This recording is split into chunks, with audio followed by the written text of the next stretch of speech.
सदन में एमबीएम विश्वविद्यालय जोधपुर विधेयक 2021 पर चर्चा हो रही है। सभापति महोदय, इसके उद्देश्य और कारणों के कथन में यह स्पष्ट किया गया है कि एमबीएम इंजीनियरिंग कॉलेज जो जोधपुर में स्थापित है, पुराना इंजीनियरिंग कॉलेज है, उसको अपग्रेड करने के साथ उसको मल्टी फैकल्टी विश्वविद्यालय के अंदर बनाए जाने के लिए ये विधेयक लाया गया है। मंत्री महोदय, मैं आपका ध्यान बजट 2021 पैरा 104 बजट 2021 यानी 21-22 बजट को भी काफी समय हो गया, 1.5 साल पहले इसी सदन में मुख्यमंत्री जी ने क्या कहा? प्रदेश में स्थापित हो रहे रिफाइनरी और प्राकृतिक गैस की प्रबल संभावनाओं के चलते शोध एवं उच्च अध्ययन की महत्ता को ध्यान में रखते हुए राज्य के सबसे पुराने एवं प्रदेश के प्रथम एमबीएम इंजीनियरिंग कॉलेज को अपग्रेड कर विश्वविद्यालय स्तर की सुविधा प्रदान की जाएगी। इसके लिए 20 करोड़ का प्रावधान करता हूं। बहुत अच्छा किया आपने। फरवरी 2020 के अंदर ये प्रस्ताव बजट में रखा। बजट के अंदर रखे गए बजट घोषणा की एक सेंटिटी है, एक पवित्रता है। और 1.5 साल बाद मंत्री महोदय, लगभग 1.5 साल बाद आपकी तंद्रा टूटी और आपके मन में आया कि मुख्यमंत्री जी का निर्वाचन क्षेत्र है। ये हालात तो बजटीय घोषणा की सभापति महोदय मुख्यमंत्री जी के निर्वाचन क्षेत्र की है। मैं बड़ी जुम्मेवारी से कह रहा हूं, बजट 1920, बजट घोषणा 2021, बजट घोषणा 21-22 अगर 50% भी पूरी हो जाए तो आप जो दंड दो वो दंड का भागी मैं बनने को तैयार हूं। और फिर आपने क्या किया? विडंबना देखिए। मैं आपका ध्यान प्रश्न 45 जो वित्तीय ज्ञापन है उसमें क्या किया आपने? 10 करोड़ रुपए आधारभूत संरचनाओं के लिए प्रावधान किया गया है। मैं नहीं कह रहा, आपके बिल का वित्तीय ज्ञापन कह रहा है। 3 करोड़ रुपए विश्वविद्यालय के संचालन के लिए, यानी 1.5 साल की यात्रा सभापति महोदय। और 1.5 साल की यात्रा बाद इस घोषणा के बजट घोषणा के अनुरूप राजस्थान की विधानसभा के अंदर आप ये बिल लेकर आए और बिल में 20 करोड़ की घोषणा को कम करके 10 करोड़ करें। मैं समझता हूं ये गंभीरता। मंत्री महोदय, अगर वास्तव में मुख्यमंत्री जी के अपने निर्वाचन क्षेत्र में एमबीएम विश्वविद्यालय खोलने की इच्छा है तो इच्छा कभी पूरी नहीं होगी। आप मुझे बताएं, आपने एक इंजीनियरिंग कॉलेज को अपग्रेड करके विश्वविद्यालय का दर्जा दे रहे हैं। आप रेस्ट्रिक्ट कर दिया 4 पे ही। आपको यूजीसी के मापदंड मालूम है? यूनिवर्सिटी ग्रांट कमीशन के रेगुलेशंस को 2010 के अंदर सरकार ने अंगीकार किया। 13 में संशोधन आए, 18 में संशोधन आए और उन संशोधनों के माध्यम से यूजीसी के मापदंड है विश्वविद्यालय की स्थापना के लिए कितनी जमीन होनी चाहिए, कितनी लाइब्रेरी होनी चाहिए, कितना खेल मैदान होना चाहिए, क्या फैकल्टी होनी चाहिए। मैं समझता हूं अगर भौतिक रूप से आप इस बिल को लाने से पहले, ये बात मैं इसलिए कह रहा हूं सभापति महोदय, बाकी जगह विश्वविद्यालय खोले जाते हैं, ये पहला मौका है। सभापति महोदय, इन मंत्रालय जी को और इनको बात करनी, इनको बाहर भेज दो ने। सदन की कोई गर्मा भी रहती होगी। तो सभापति महोदय, मैं निवेदन कर रहा था, यह पहला मौका है। माफी मांग ली हाथ जोड़ के। तो सभापति महोदय, यह पहला मौका है जब एक कॉलेज को अपग्रेड करने का प्रस्ताव बिल लेकर आए। अगर आप नया विश्वविद्यालय खोलने की बात होती तो मैं कहता था जमीन का आवंटन होगा, यूजीसी के मापदंड के अनुसार जमीन होगी, खेल मैदान हो गए, सारी सुविधाएं होगी। पर मुझे अफसोस है, अब मुख्यमंत्री जी के मन में बड़ी अभिलाषा है जोधपुर विश्वविद्यालय का शहर बन जाए, सारे विश्वविद्यालय वहीं जाए। 5 विश्वविद्यालय पहले हैं वहाँ, मंत्री जी है कि नहीं? ये 6ठा विश्वविद्यालय है। रिफाइनरी खुल रही है बाड़मेर में और शोध करेंगे जोधपुर में। ये बाड़मेर की आवाज़ धीमी पड़ी है। ये घटनाएं कई बार ऐसी होती रहती है, पर बाड़मेर के नेतृत्व को इतना कमजोर मत समझो आप।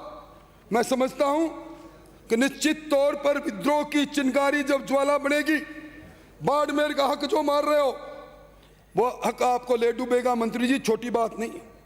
और आप वैसे तो सबसे अच्छी बात लगती है ये मेरे सामने वाले बैठे लोग, मुख्यमंत्री जो देखे थे मारवाड़ का गांधी, मेरे को कोई ऐतराज नहीं नाम पर गांधी जी ने क्या कहा था? विकेंद्रीकरण की बात, स्वराज की परिकल्पना तब पूरी होगी तो विकेंद्रीकरण होगा। पर यहां क्या हो रहा है? मुख्यमंत्री है, सदन के नेता है, सब कुछ है, सारे विश्वविद्यालय लाकर जोधपुर में खोल दो। और मैं इसलिए कह रहा हूं, मैं फिर सदन का ध्यान बजट 21-22 के बिंदु संख्या 47 क्या कहा मुख्यमंत्री जी ने सदन में? तकनीकी शिक्षा को नई ऊंचाई पर ले जाने के लिए मैं जोधपुर में 400 करोड़ की लागत से फैंटिक डिजिटल यूनिवर्सिटी स्थापित करने की घोषणा करता हूं। वाह! School of computer science and IT, finance and accounting, data analysis, analytical mathematics की स्थापना की जाएगी। इसके तहत प्राइवेट सेक्टर के कोलैबोरेशन से विभिन्न लेटेस्ट टेक्नोलॉजी के आधारित कोर्स उपलब्ध कराए जाएंगे। हो गए? बजट की घोषणा है ना? बजट मार्च तक की है, मैं झूठ बोलूं? बताओ, बजट की घोषणा सर पैर नहीं है सभापति महोदय, ये कपोल कल्पित कल्पनाओं के आधार पर की गई घोषणा। सिरोही से आने वाले मान्यता कितनी कोशिश कर लेना माननीय विधायक महोदय, ले डूबेंगी इस सरकार को। और मैं निवेदन करूं, मान क्या बैठे, विश्वविद्यालय खोल दो, सब कुछ हो जाएगा। मैं बहुत छोटा सा आंकड़ा आपके सामने रख रहा हूं। ये जो साक्षरता है ना, ये पैमाना है कि हमारे उस जिले के अंदर कितने लोग साक्षर है। छोड़ो उच्च शिक्षा की, साक्षरता है अपने राजस्थान की है 6.11, भारत की है 72.99 और जोधपुर की कितनी है? 65.94। मैं समझता हूं इन सारी बातें। और अभी मंत्री महोदय, all India survey on higher education 2019-20 की रिपोर्ट आपने जरूर पढ़ी होगी। उसमें क्या है? विश्वविद्यालय दर विश्वविद्यालय खोलते चले जाएं, पर उच्च शिक्षा में सकल नामांकन जिसको GIR कहते हैं, राजस्थान में सिर्फ 24% है, देश में 27% है। यानी सभापति महोदय, 100 में से 24 बच्चे राजस्थान में उच्च शिक्षा अध्ययन के लिए अलग अलग विश्वविद्यालय महाविद्यालयों में जाते हैं। इससे बड़ी विडंबना क्या हो सकती है?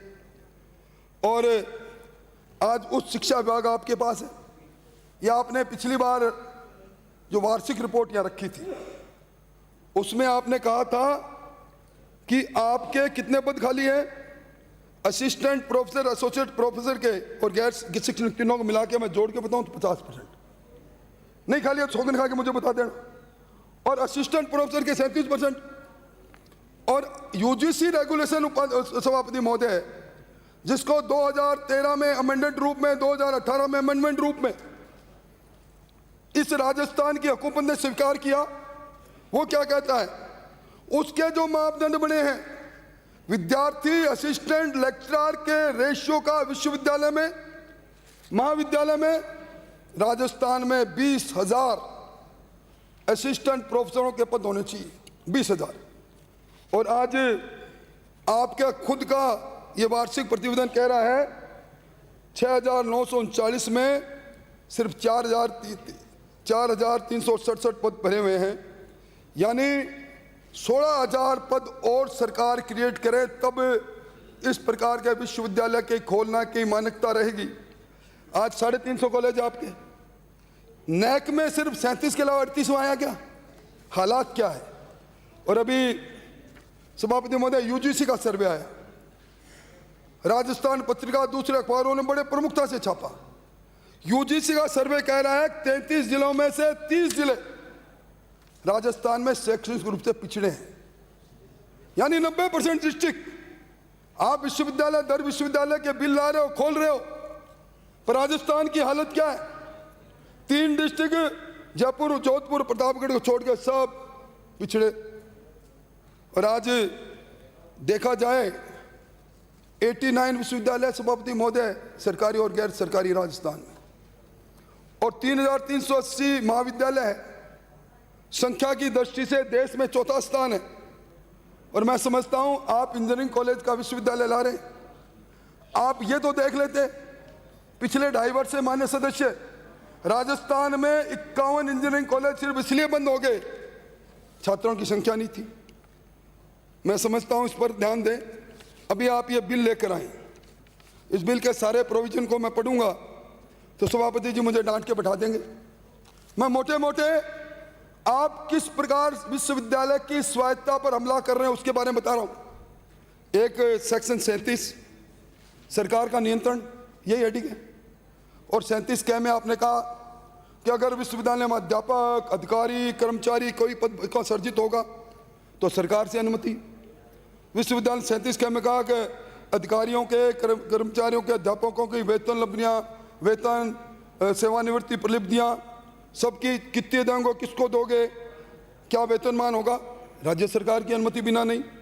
37 ग में अतिरिक्त भत्ते भी और विशेष वेतन, अगर कोई आपको एक्स्ट्रा क्लास भी चलानी पड़ी तो भी सरकार करेगी। और अगर आपको विश्वविद्यालय के लिए कोई संपत्ति या कोई चीज खरीदनी पड़ी तो भी सरकार को।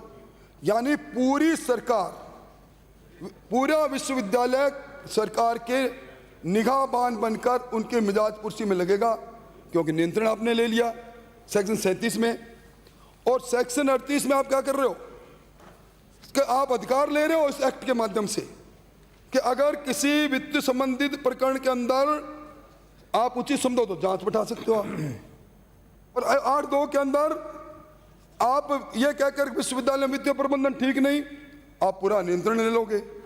यानी विश्वविद्यालय के अंदर कुलपतियों को कठपुतली बनाकर अपने मनचाहे तरीके से नचाने का प्रयास आप लोग करोगे। मैं मंत्री महोदय ज़्यादा समय नहीं लूँगा, पर मैं आपका ध्यान MB विश्वविद्यालय जोधपुर विधेयक 2021 की धारा 51 अंतकालीन उपबंध ट्रांजिटरी प्रोविजन 51(1) क्या कहता है? जयनारायण व्यास विश्वविद्यालय जोधपुर अधिनियम 1962 के अधीन बनाए स्टैट्यूट, ऑर्डिनेंस, रेगुलेशन इस अधिनियम के अंतर्गत बनाए हुए समझे जाएंगे। यानी MB यूनिवर्सिटी का एक्ट ये कहता है कि जयनारायण विश्वविद्यालय के अंदर जितने नियम परिनियम बने वो हम पर लागू है। और इससे आगे आप क्या कहते हैं? कमाल ही कर दिया आपने। बलिहारी जाऊं आप पर मैं, आपने 51(2) में क्या कर दिया? आपने कहा कि जयनारायण व्यास विश्वविद्यालय जोधपुर के अधीन किसी भी प्राधिकारी, VC हो, उपकुलपति हो, कुल सचिव हो, किसी ने भी कोई भी नोटिस जारी कर दिया, ऑर्डर जारी कर दिया, तो ये माना जाएगा कि वो इस आपके MB विश्वविद्यालय के अंदर भी उसको माना जाएगा, उसको प्राधिकार द्वारा जारी किया गया समझा जाएगा विश्वविद्यालय के। अब किस प्रकार का काम जयनारायण विश्वविद्यालय में आपने, आप आदर्श मानते हो, आप बड़ा आदर्श मानते हो उनको। आप, मैं समझता हूं कि निश्चित तौर पर आपको याद होगा जोधपुर विश्वविद्यालय में आजकल चर्चा का विषय जोधपुर विश्वविद्यालय, अभी सिंडिकेट में आपने क्या किया है? सिंडिकेट की बात मानोगे ना आप? क्योंकि आपने 51(2) में कह दिया जो भी करेगा जोधपुर JNU विश्वविद्यालय जोधपुर उसको मानोगे आप। उन्होंने क्या किया? 113, 114 वो लेक्चरर जिनको इसी सदन के अंदर, सदन के प्रतिपक्ष नेता ने मामला उठाया था, अयोग्य लोगों की भर्ती, बिना योग्यताधारी भर्ती, बिना नेट के, बिना स्लेट के। और उसके बाद इसी सदन में मुख्यमंत्री जी ने वहां से घोषणा की थी, चीफ सेक्रेटरी और एडिशनल CS प्रमुख शासन सचिव की कमेटी बनाई थी। कमेटी की रिपोर्ट आई, बिना योग्यताधारी लोगों को, बिना PhD को, बिना नेट सेलेक्ट किए लोगों को, अभ्यर्थी के आवेदन पत्र के समय निकलने के बाद योग्यता जिनकी नहीं थी उनको भी। और शॉर्ट लिस्टिंग में आपने जिस प्रकार किया, कमेटी की रिपोर्ट ने कहा कि यह बड़ा खोटा काम हुआ, इस प्रकार के सिलेक्शन के अंदर बंदरबाट हो, भाई भतीजा हुआ, बड़े लोग, बड़ी बातें। मोटे लोग, मोटे बातें, कौन कौन के किस किस के रिश्तेदार उसमें सेलेक्ट हो गए। पर उसके बाद क्या हुआ, 2014 में FIR दर्ज हुई 269 नंबर, कुलपति और कई जो इसमें चयन समिति में थे लोग थे सब जेल गए, सक्षम न्यायालय में चलान हो गया और अब गिरफ्तारियां हुई। अब सैया भय कोतवाल तो फिर डर काहे का, आपने रेगुलराइज कर दिया। मैं इसलिए कह रहा हूं सभापति महोदय कि जिस विश्वविद्यालय के इन्होंने 51(2) के अंदर कहा जयनारायण व्यास विश्वविद्यालय जोधपुर के अधिनियम के अधीन किसी भी प्राधिकारी द्वारा बनाए गए या जारी किए गए तमाम नोटिस ऑर्डर अंतर्गत इस विश्वविद्यालय में पदाधिकारी द्वारा जारी किए गए समझे जाएंगे। यही करोगे आप? इसलिए मैं आपसे निवेदन करने आया हूं, थोड़ा सोचो आप। आज विश्वविद्यालय की जिस प्रकार की स्थिति है, उच्च शिक्षा के अंदर हम मानकों को पूरा नहीं कर रहे, UGC के मापदंड को पूरा नहीं कर रहे, हमारे पास फैकल्टी नहीं, और उसके बाद बजट की घोषणा पर भगवान आपका भला करे 1.5 साल बाद लौटे, मुख्यमंत्री जी ने डांट पिलाई होगी तब लौटे होंगे। अगर मुख्यमंत्री जी के विधानसभा जहाँ खुद गए वहाँ हालत ये है तो फिर हमारा तो प्रभु होगा ही क्या। हमारे तो पुराने समय में जो चूरू के अंदर महाविद्यालय, कन्या महाविद्यालय का भवन स्वीकृत हुआ, आप उसके अंदर भी पधारा है, वो भी पूरा नहीं करोगे, हमारी तो आप परवाह करो ही क्या। इसलिए महानुभाव मैं आपसे निवेदन करना चाह रहा हूं, समय का काल चक्र घूम रहा है, काल चक्र किसी और ले जा रहा है, उससे बचो और इस विश्वविद्यालय का जो अधिनियम लेके आए खोटा, और इसके अंदर जो कम से कम आप 51(a) और 51(2) ये धाराएं, इनको तो डिलीट करने का आप गवर्नमेंट की यहाँ से आप संशोधन ले आए हो। इतना मुझे निवेदन करना है। धन्यवाद। CM लोढ़ा।